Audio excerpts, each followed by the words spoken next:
Hai semua, selamat datang di channel Baca Saham. Pada video ini, kita akan membahas satu topik dengan judul 8 saham besar ini masih anjlok. Manakah yang paling menarik? Tapi seperti biasa, semua pembahasan ini bukan rekomendasi dan hanya informasi. Ingat, kerugian kamu tanggung sendiri ya. Nah, ini merupakan kriteria pemilihan sahamnya, di mana saham-saham yang akan dibahas merupakan perusahaan yang menghasilkan net income di atas 1 triliun rupiah. Memiliki PBV paling tinggi 1,09 kali, artinya biasanya memiliki PBV di bawah 1 kali. Untuk kinerja saham dalam 5 tahun terakhir di bawah 0% alias masih rugi dan memiliki total ekuitas di atas 1 triliun rupiah. Kita langsung saja bahas nama-nama sahamnya. Tapi seperti biasa, semua nama saham dan pembahasan ini bukan rekomendasi dan hanya informasi. Kerugian tetap menjadi tanggung jawab kamu sendiri. Saham pertama adalah BDMN, di mana dalam 5 tahun harganya masih turun 45%. Sekilas kita lihat rasio keuangannya. Profitabilitas net profit margin 11%. Net income-nya turun 9,5% dan membagi dividen dengan yield 4,7%, di mana dividen terakhir dibagi pada tanggal 3 April tahun 2024.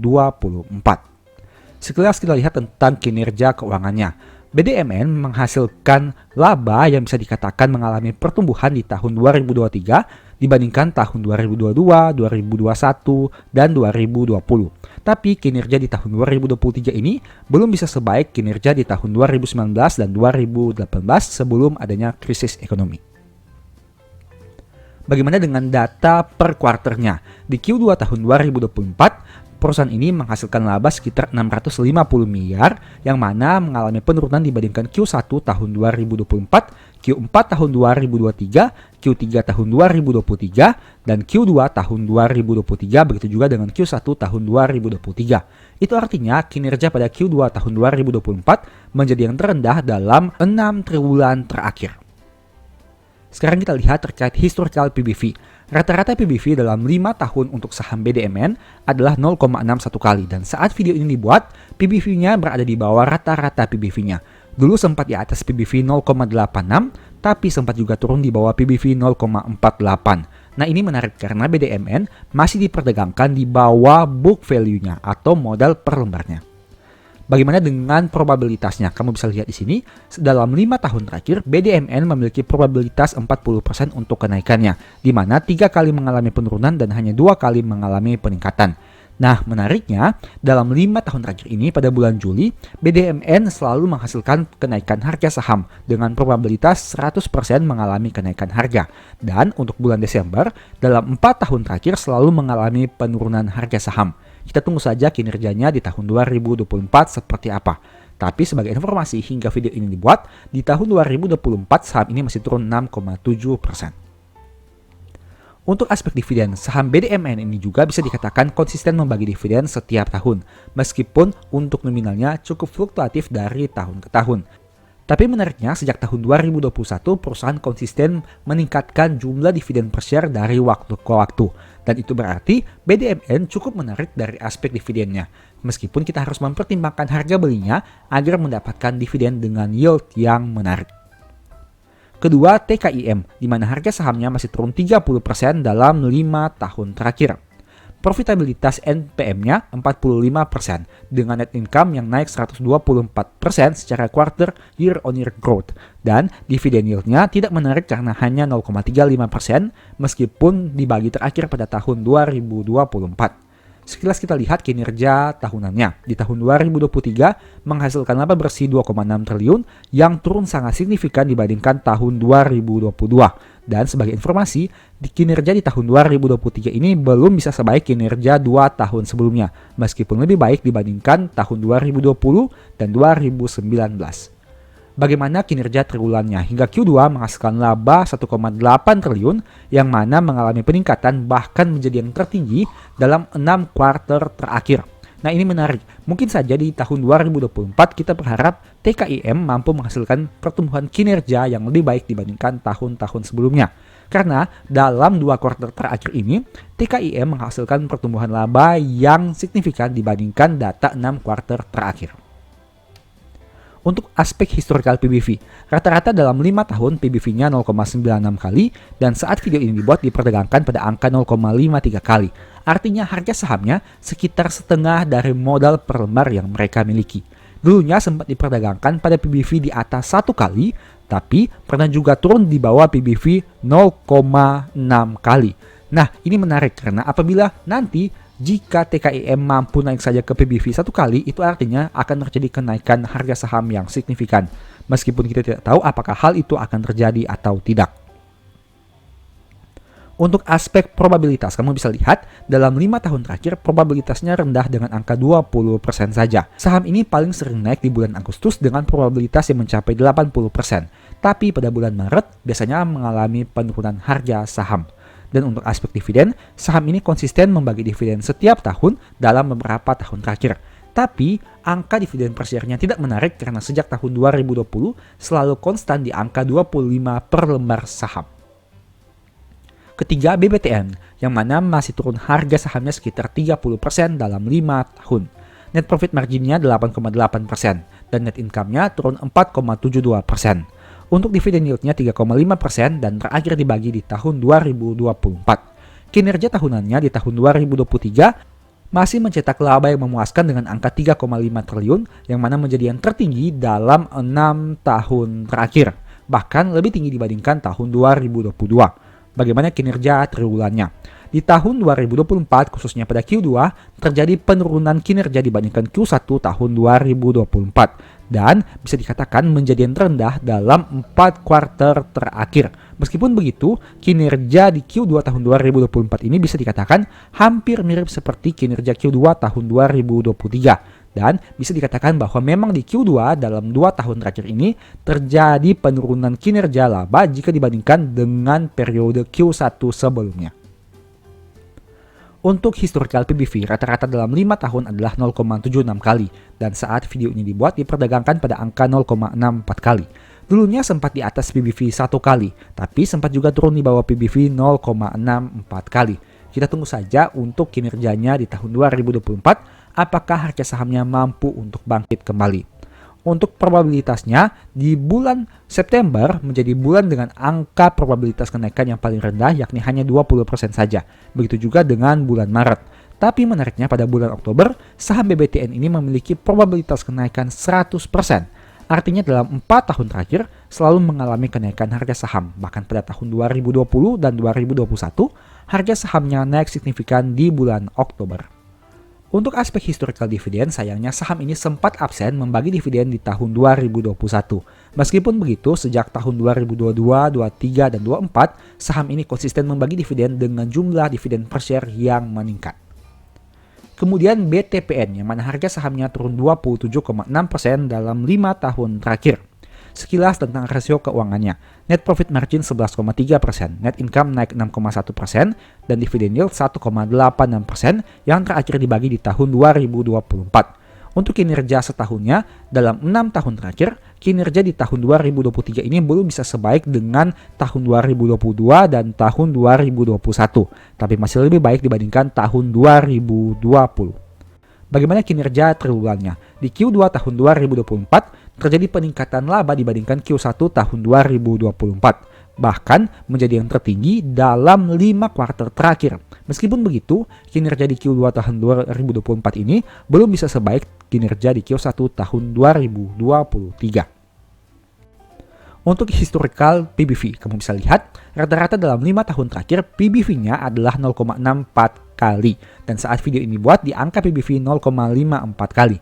Apakah saham ini mampu untuk naik hingga ke PBV di atas 0,7 kali? Untuk terkait probabilitasnya, probabilitas saham BTPN cukup rendah dalam 5 tahun terakhir, hanya 20% saja. Artinya dalam 5 tahun hanya 1 kali mengalami kenaikan harga dan 4 kali mengalami penurunan. Bahkan pada bulan Januari saham ini tidak mengalami kenaikan harga saham dalam 5 tahun terakhir. Untuk historical dividend, saham ini juga tidak konsisten membagi dividen meskipun pada tahun 2023 dan 2024 membagi dividen. Tapi sebelum itu bisa dikatakan tidak terlalu konsisten membagi dividen. Berikutnya ASI yang masih turun 25% dalam 5 tahun terakhir. Profitabilitas NPM-nya 10,6%, net income turun 3,8%, dan dividennya 10,2% yang terakhir dibagi di tahun 2024. Kinerja di tahun 2023 menjadi yang tertinggi dalam 6 tahun terakhir dan mengalami kenaikan yang signifikan jika dibandingkan dengan beberapa tahun sebelumnya. Nah, untuk kinerja di Q2 tahun 2024 juga mengalami kenaikan dibandingkan Q1 meskipun belum bisa sebaik kinerja di Q4 tahun 2023. Tapi apabila kita membandingkan dengan kinerja di Q2 tahun 2023, terlihat juga memang kinerja di Q2 tahun 2024 ini belum bisa sebaik dengan tahun sebelumnya. Untuk historical PBV, rata-rata dalam 5 tahun terakhir adalah 1,37 kali. Tapi saat video ini dibuat, PBV-nya 1,03 kali, yang artinya masih di bawah rata-ratanya. Nah, menariknya, ASII pernah menyentuh PBV 0,87 kali dan kemudian harga sahamnya mengalami peningkatan. Begitu juga dengan valuasi PBV-nya. Nah, pertanyaannya, apakah saham ini bisa mampu naik lagi ke PBV 1,5 kali? Karena apabila hal itu terjadi, berarti ada kemungkinan potensi kenaikan harga saham yang cukup menarik. Terkait probabilitas, dalam 5 tahun terakhir hanya memiliki probabilitas kenaikan 20% saja. Bahkan di bulan November, dalam 4 tahun, saham ASII tidak mencatat kenaikan harga saham selama 4 tahun terakhir ini. Untuk historical dividen, ASII merupakan salah satu saham yang sangat terkenal konsisten membagi dividen. Bahkan saat video ini dibuat, karena harga sahamnya turun signifikan, dividen yield-nya jadi menarik dengan angka sekitaran 10%. Coba kamu lihat data histori. Kapan lagi kamu bisa memperoleh saham ASII dengan angka dividen yield di atas 10%. Meskipun begitu, selalu pertimbangkan resikonya. Karena angka dividen yield itu menjadi besar karena harga sahamnya turun. Itu artinya meskipun kamu memperoleh yield yang besar dari dividen, tapi pertimbangkan juga potensi floating loss-nya. Kemudian Pegas, yang mana harga sahamnya masih turun 22% dalam 5 tahun terakhir. Sekilas rasio keuangan, NPM-nya 7,54% dengan net income yang naik 27,5%. Dividen yield sekitar 9,7% yang dibagi terakhir di tahun 2024. Untuk kinerja setahunnya dalam 6 tahun terakhir, bisa dikatakan kinerja Pegas atau laba rugi Pegas cukup fluktuatif. Mengingat di tahun 2020 sempat mengalami kerugian sekitar 3 triliun, tapi kini di tahun 2023 menghasilkan laba 5,8 triliun meskipun masih mengalami penurunan dibandingkan tahun 2022. Nah, menariknya, kinerja Q2 tahun 2024 ini bisa dikatakan cukup baik jika dibandingkan dengan data pada Q2 tahun 2023 yang hanya 1,2. Kinerja di Q2 tahun 2024 mengalami peningkatan. Tapi jika dibandingkan dengan Q1 2024, memang masih mengalami penurunan kinerja. Untuk historical PBV, rata-ratanya adalah 0,93 kali dalam 5 tahun terakhir. Dan saat video ini dibuat, PBV-nya 0,85 kali. Dulunya saham ini sempat diperdagangkan pada PBV di atas 1 kali. Untuk probabilitasnya dalam 5 tahun terakhir memiliki probabilitas yang rendah untuk kenaikannya yakni hanya 40% saja. Dan sebagai informasi, saham ini sering turun pada bulan Maret, bulan Juni, dan bulan September. Sehingga kamu bisa memanfaatkan hal itu apabila kamu tertarik untuk menganalisa saham ini. Terkait historical dividend, saham Pegas juga ini tidak konsisten membagi dividen pada tahun 2021. Berdasarkan data yang bisa kamu lihat ini, di mana mereka sempat absen pada tahun 2021. Tapi pada tahun 2022, 2023, dan 2024, angka dividen per share-nya konsisten tumbuh dari waktu ke waktu. Kemudian INDF yang masih turun 11,9% dalam 5 tahun. Net profit marginnya 5,3%. Net income secara quarter year on year turun 18% dan dividen yield-nya 3,8% yang terakhir dibagi di tahun 2024. Untuk kinerja tahunannya, di tahun 2023 kinerjanya lebih baik dibandingkan tahun 2022, begitu juga dengan tahun 2021, 2020, 2019, dan 2018. Dengan kata lain, kinerja pada tahun 2023 menjadi yang tertinggi dalam 6 tahun terakhir. Tapi sayangnya pada Q2 tahun 2024, labanya belum mampu tumbuh seperti Q1 tahun 2024. Untuk historical PBV, rata-rata adalah 1,27 kali dan saat video ini dibuat hanya 1,01 kali. Itu artinya masih diperdagangkan di bawah rata-rata PBV 5 tahun terakhir. Dulunya saham ini sempat memiliki PBV di atas 1,5 kali. Kita lihat saja apakah hal itu bisa kembali terulang lagi. Karena jika iya, berarti ada potensi kenaikan harga saham. Untuk probabilitas, kamu bisa lihat bahwa INDF memiliki probabilitas hanya 40% untuk kenaikannya dalam 5 tahun terakhir. Bahkan pada bulan Januari, saham ini tidak memiliki probabilitas kenaikan satu kali pun selama 5 tahun terakhir. Untuk dividen, INDF merupakan salah satu saham yang konsisten membagi dividen setiap tahunnya, setidaknya berdasarkan data yang kamu lihat ini.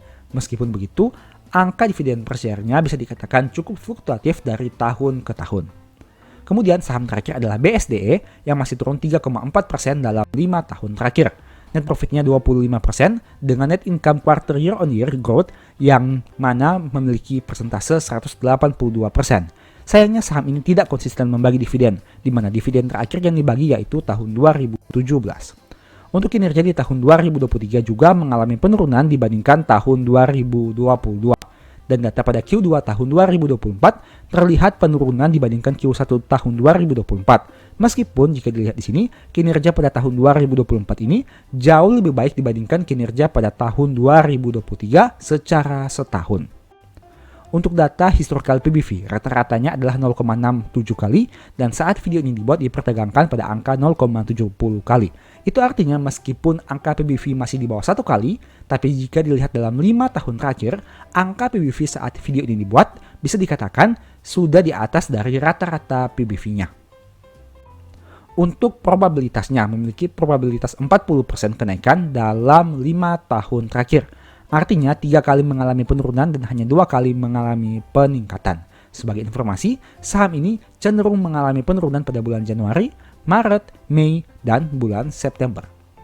Untuk historical dividend seperti yang sudah dibahas tadi, saham ini tidak konsisten membagi dividen saat video ini dibuat, di mana dividen terakhir dibagi pada tahun 2017. Nah, setelah kamu melihat pembahasan tadi, ini merupakan rangkumannya. Yang pertama kita bahas dari aspek net income. Kamu bisa lihat di sini. ASII, INDF, dan TKIM menjadi 3 saham yang memiliki net income terbesar, di mana ASII menjadi juaranya dengan selisih net income yang cukup signifikan dibandingkan INDF. Sedangkan BBTN, BDMN, dan BTPN memiliki net income yang paling rendah dengan angka hanya sekitaran 1 triliun rupiah saja. Bagaimana dari aspek PBV? BDMN, TKIM, dan BTPN memiliki PBV yang paling rendah yakni hanya sekitar 0,5 kali saja. Sedangkan INDF dan ASII memiliki PBV yang paling tinggi dengan angka sekitaran 1 kali. Untuk kinerja harga saham, BDMN, TKIM, dan BBTN merupakan 3 saham yang memiliki penurunan harga yang paling besar dalam 5 tahun terakhir. Sedangkan BSDE, penurunan harga sahamnya yang paling rendah karena hanya 3,4% saja. Kemudian dari total ekuitas, ASII dan INDF menjadi saham dengan memiliki ekuitas yang paling banyak. Sedangkan BSDE dan BBTN memiliki ekuitas yang paling kecil dari 8 saham yang kita bahas ini. Nah, kira-kira dari 8 saham ini, apakah ada yang menarik menurut kamu, baik itu dari aspek net income-nya, book value, harga saham yang masih mengalami penurunan, prospek dividen, dan lain sebagainya? Silahkan kamu analisa lebih lanjut lagi. Saya hanya bantu membahas dan meringkaskannya kepada kamu. Tapi ingat, keputusan tetap berada di tangan kamu sendiri. Dan jadikan video ini hanya sebagai second opinion saja, tapi kamu harus analisa lagi lebih mendalam. Karena ingat, setiap keputusan investasi ada di tangan kamu sendiri. Untuk menikmati sendiri, rugi juga tanggung sendiri. Sebagai informasi, kalau kamu mau belajar analisa fundamental dengan lebih detail, mungkin video berikut ini bisa membantu. Silahkan nonton hingga selesai agar mendapat pemahaman yang utuh. Pada video ini saya tidak akan mengulangi pembahasan tadi karena sudah sangat jelas.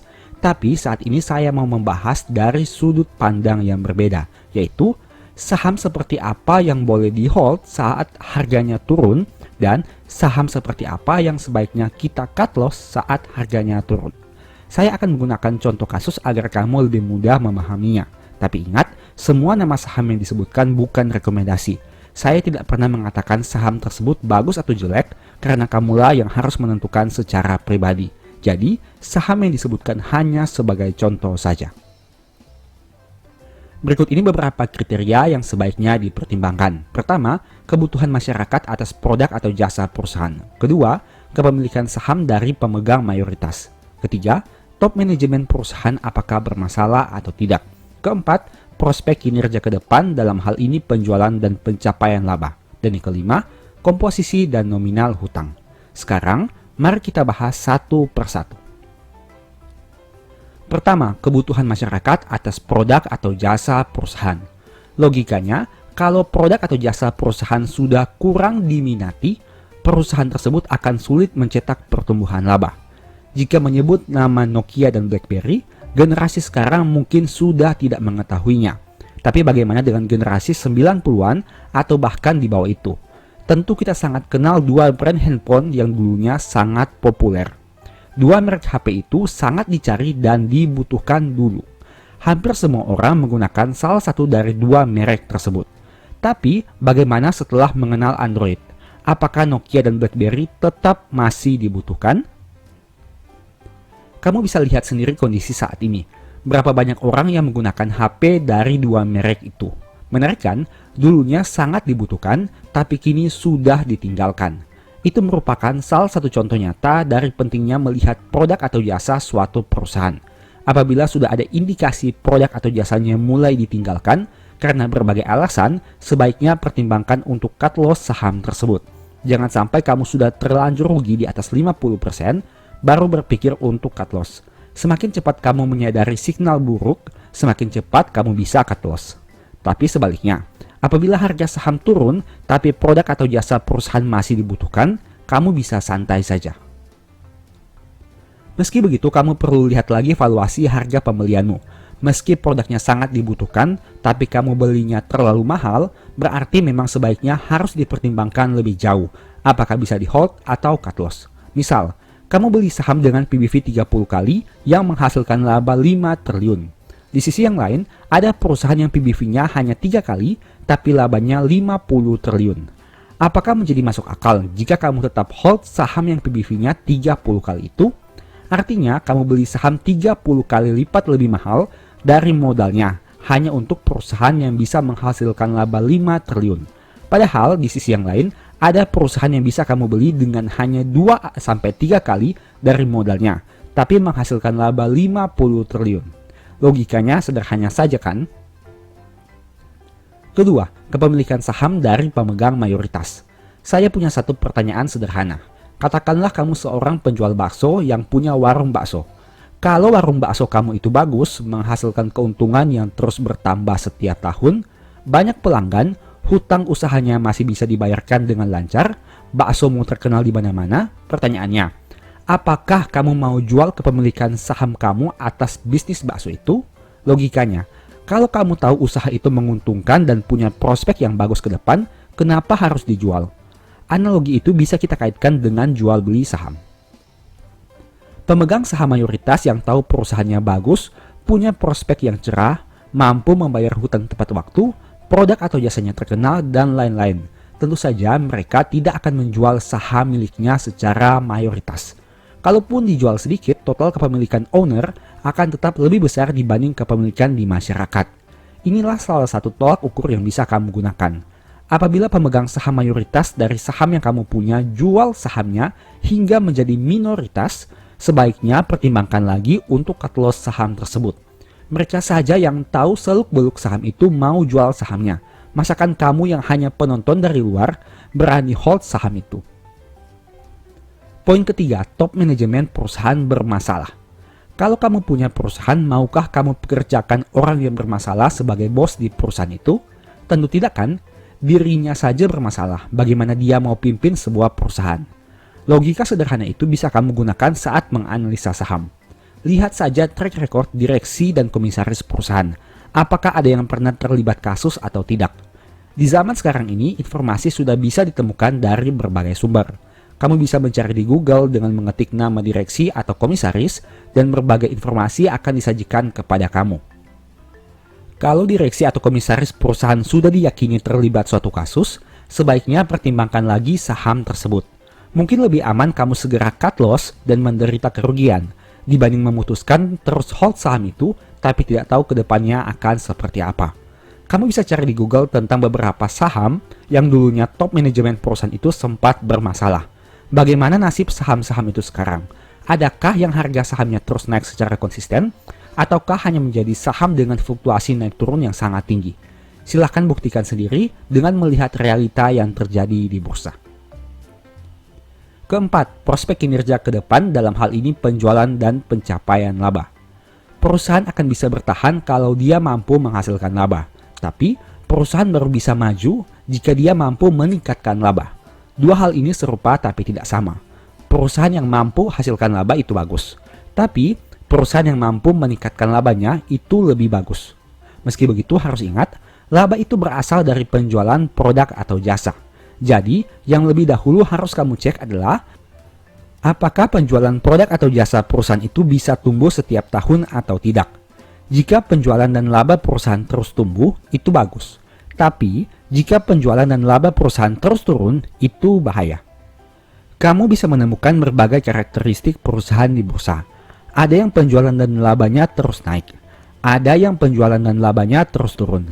Ada juga yang penjualan dan labanya naik turun. Jika saham yang kamu beli punya penjualan dan laba yang terus naik, santai saja.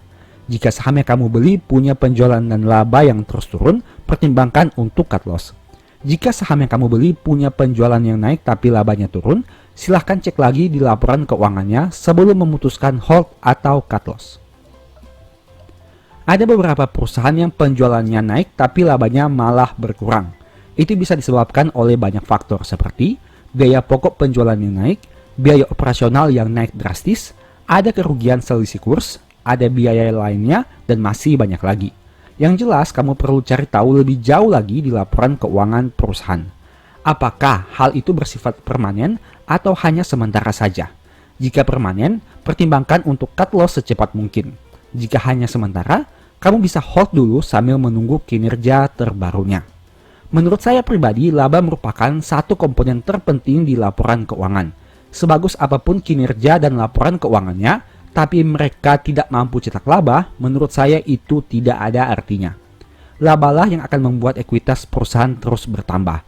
Laba yang menyebabkan perusahaan bisa membagi dividen lebih besar di masa depan. Laba menjadi salah satu faktor yang membuat perusahaan bisa bayar hutang dengan lancar dan tepat waktu. Laba yang menjadi salah satu daya tarik orang ingin membeli saham tersebut. Dan masih banyak lagi manfaat dari laba yang bisa kamu analisa.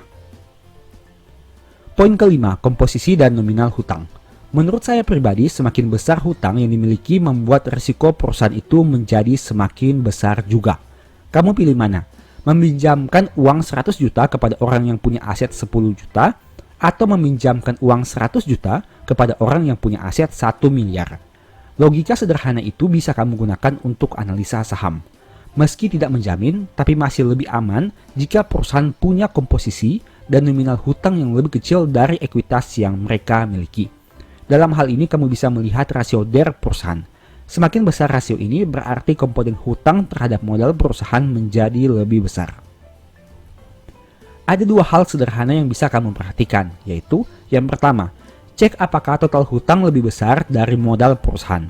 Dalam hal ini berarti rasio DER di atas 100%. Kedua, apabila DER di atas 100%, cek lagi, apakah rasio DER dari waktu ke waktu terus naik atau tidak. Jika saham yang kamu beli punya rasio DER di atas 100 dan selama bertahun-tahun nominalnya terus naik, sebaiknya pertimbangkan untuk cut loss. Apalagi jika ternyata laba mereka mengalami penurunan atau bahkan merugi. Hal sebaliknya bisa kamu lakukan untuk saham yang punya rasio DER di bawah 100 dengan nominal yang wajar dan mampu menghasilkan pertumbuhan laba. Logika sederhana ini bisa membantu kamu untuk menganalisa apakah saham yang kamu miliki bisa di hold atau harus segera di cut loss. Kesimpulan, 5 poin yang saya bahas tadi memang tidak bisa menjamin keuntunganmu di pasar modal. Tapi setidaknya dengan mempertimbangkan 5 hal tadi, kamu jadi bisa berpikir dengan lebih rasional. Mempertimbangkan aspek risiko dan prospek perusahaan ke depan sehingga bisa mengambil keputusan. Dan pada akhirnya memperkecil risiko kamu untuk bangkrut di saham. Kita harus belajar berpikir secara rasional saat harga saham seakan-akan tidak rasional. Terkadang harga saham bisa turun signifikan, padahal kondisi perusahaan sedang baik-baik saja. Saat inilah sebenarnya kamu bisa manfaatkan untuk memperoleh keuntungan yang lebih maksimal. Tapi, apabila harga saham turun dan ternyata kondisi perusahaan juga sedang tidak baik-baik saja, sebaiknya kamu menganalisa 5 poin tadi untuk dijadikan referensi dan bahan pertimbangan. Apakah akan terus di hold atau di cut loss saja? Semoga pembahasan di video ini bermanfaat ya. Sebagai informasi, 5 poin tadi merupakan salah satu topik pembahasan di ebook Strategi Nabung Saham. Kalau kamu mau belajar lebih jauh tentang metode nabung saham dan berbagai hal teknis lainnya, mungkin ebook ini bisa jadi referensi. Untuk detail materi yang dibahas, kamu bisa lihat pada tampilan di bawah ini. Dan info pembelian silahkan chat WA di nomor di akhir video. Demikianlah pembahasan singkat pada video ini. Selalu ingat bahwa semua saham yang disebutkan bukan rekomendasi dan hanya informasi. Mohon agar dapat mengecek kembali data yang ditampilkan. Di video berikutnya ingin dibahas materi apa lagi? Tulis di kolom komentar ya. Sebagai informasi, channel YouTube Baca Saham sekarang ada 2. Yang pertama Baca Saham dan Baca Saham dari Nol. Berikut ini beberapa list ebook Baca Saham. Pertama, Stock for Living, Strategi Nabung Saham, The Stock Market, dan Cara Cepat Analisa Laporan Keuangan. Apabila tertarik, chat saja pada nomor WA yang ada. Sekian video ini, semoga bermanfaat. Thank you.